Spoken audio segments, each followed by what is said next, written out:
we come in today, we're thinking Jays, Jays, Jays. We got some Leafs news we'll get to. And then the big boy out in Edmonton decides, today's the day I'm going to sign a 2-year, $12.5 million extension. Let me ask you this quickly. Okay. If I had have told you, let's play that game. If I had have told you on Friday the Jays would score 23 runs and spank the Yankees twice, would you find that more or less believable than the Connor McDavid signing a 2-year extension at $12.5 million per? What is more unbelievable if I had have told you that on Friday? McDavid. For me. Yeah.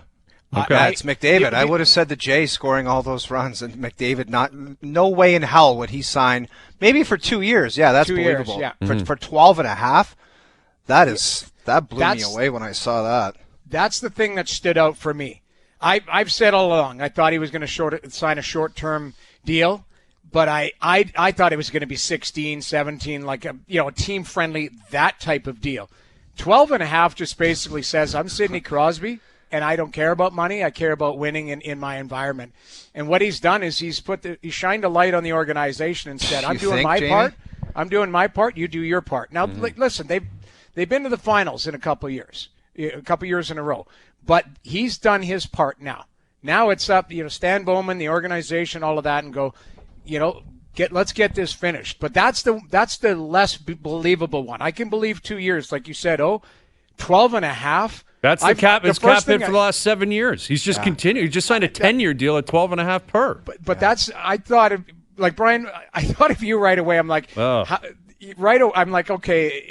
Did you actually go down that dark path, Hayes, where you're like, that's what a guy that wants to win a Stanley Cup does? Absolutely, I did. Yeah. Absolutely, because I don't look at this. I look at it from a completely different lens. I don't look at it as this guy shined a light on the Oilers. I looked at it as he shined a light on every superstar in the league that claims they want to win. That's what he did today. I know, but not every superstar has $100 million in the bank like Connor McDavid does already. Very valid. It's not 100, but he's already signed a $100 million deal. He's signed for a fortune, and he makes a fortune on endorsements. 100%. A guy in Minnesota doesn't get that necessarily. A guy in not even close. In Columbus wouldn't get that. A guy in Toronto would get that. Guys in Toronto get almost as much, if not more, in terms of endorsements and in terms of being heroes in this town the rest of their lives. Nothing can match it. And that's the message that he sent. And honestly, I feel vindicated because I was yelling and screaming about this forever. Why does this guy have to sign that deal? You explain it to me, not you two necessarily. Right. And it was always, well, he can't do that. No, well, what? You couldn't expect a player to do that. Player could never do that. Why would he? Yes, you can. It's your career. You can do whatever you want. And McDavid, the best player of this generation, stepped up and said, I'm not demanding anything because of the system. You got to play. Unfortunately, these are the rules in the NHL. It's a hard cap system. And the argument always was, well, how can you trust the team will do it right? Right. You can't. There's no guarantees. But you got to give them a shot, right? If you take all the money, then you're definitely not going to win. So, again, players can do that. Again, if a player wants to step in and say, I want all the money, then you're going to get all the money. So be it. But this is an example of a player saying, I'm not going to play hostage to the NHLPA. I'm not going to play hostage to this narrative out there that I have to do something. I want to win. Right. So I'm not going to do that. I'm not going to take every penny out of this team's coffers, and I have such an appreciation for it. Yeah. I have been in awe of this guy his whole career. I have never had more respect for Connor McDavid. I've never had more respect. I think it's a remarkable play and remarkable move he made today. You don't think the PA, everybody's always like, you're the next guy up. You're going to set the standard. Like Kaprizov got his number, and it was like, that was always the case. It's like, you're going to be the guy to set the standard. You don't think what about GMs now, Hayes, with this guy? All the GMs after Kaprizov saying, I guess my number's 14 or 15 now. Now everyone's going to go to McDavid's number and say, what about McDavid, though? You never talked. Great point. You never thought about that. McDavid's only getting 12 and a half. Do you know how many guys that are up for trying to get an extension or do something now that are probably like, are you kidding me? The greatest player in the world just signed an extension for 12 and a half, and I want to go in there and ask for 13 or 14? He set the standard, but you know what?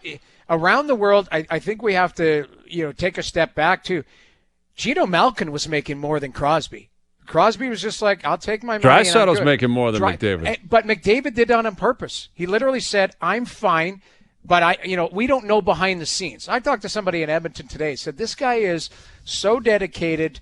He's watching, like, he's not involved in like games where the team flies out to Vancouver and that. He's watching them streaming, watching his teammates play. Like, he's that involved in every game. He's not hiding from anything. Like, my understanding is this guy is all in, and it didn't matter. And they kept saying it. Everything was lip service.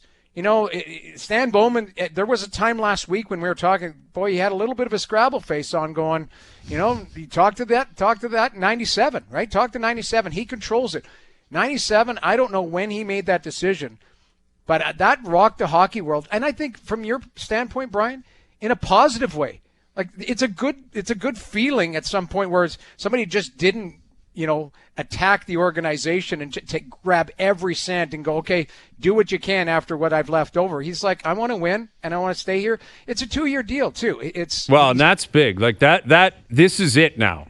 Right. And what I think I would assume you'd appreciate if you're in Edmonton or if you're an Oiler fan is that if they don't win in the next 3 years and if he leaves, you're like, I totally get it. Like, he's giving you everything. Yes, exactly. It's no more like vindictive. How could you? You're jamming us. Like, this has got to be an understanding from all parties involved. And maybe he doesn't. Maybe in 2 years he stays or whatever. Who knows? I mean, we'll find that out as we get to it. But yes, there's so many different layers. How the other players respond, how the GMs respond, how the agents respond. How about the GM, Hayes? Like, how much does this mean? I understand it's a very low number for the best player in the game.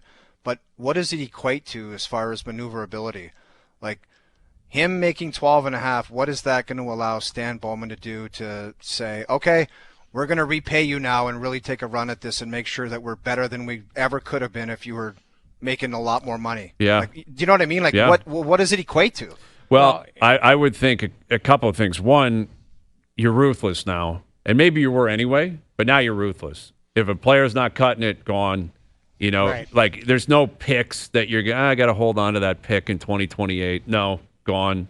It would appear as if, like, there's never been more of a 3-year window, maybe in the history of the sport, than this 3-year window. Like, this is the definition of a 3-year window, right? Yeah. Is this one. Yes. Like, it's all hands on deck. What are we doing here?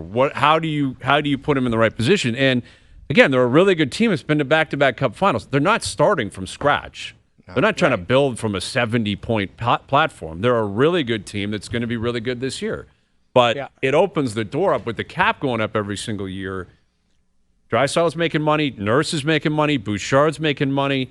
But they're going to have money to play with. And, what a message to everybody that, hey, we're going to do everything we can to win. And you're right. The cap's going up. Like, I kept thinking it's a win-win on all different levels because what he does is he kicks it down the road 2 years, keeps the flies off, says this is the window, and at 30 years old he can sign an 8-year deal or a 7-year deal if he moves on, and that number is going to have a 2 in it. It'll be 20-something or whatever. And there's no apologies for that. Unless he hasn't won. I'm not convinced of that anymore, Noodles. I thought that too. What if he hasn't won?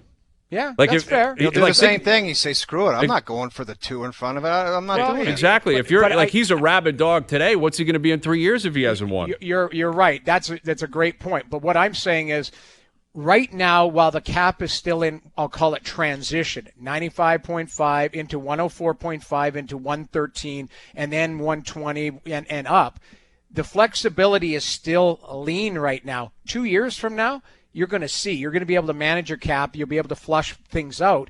So I think that's where he's given them the flexibility to go, hey, we can add players in this window. And by the time this window is over, we're not going to be penny pinching because the cap is going to be so large. And if you want to spend to it, you can find the players that fit underneath it. So that's why I said it's a win-win for him. And you're right. Whether they've won or not, that's a different story. But I'm just talking from his salary structure. He can go from 12.5 to 22 and not have a problem with it and not jam up the team if they manage the cap a couple years from now.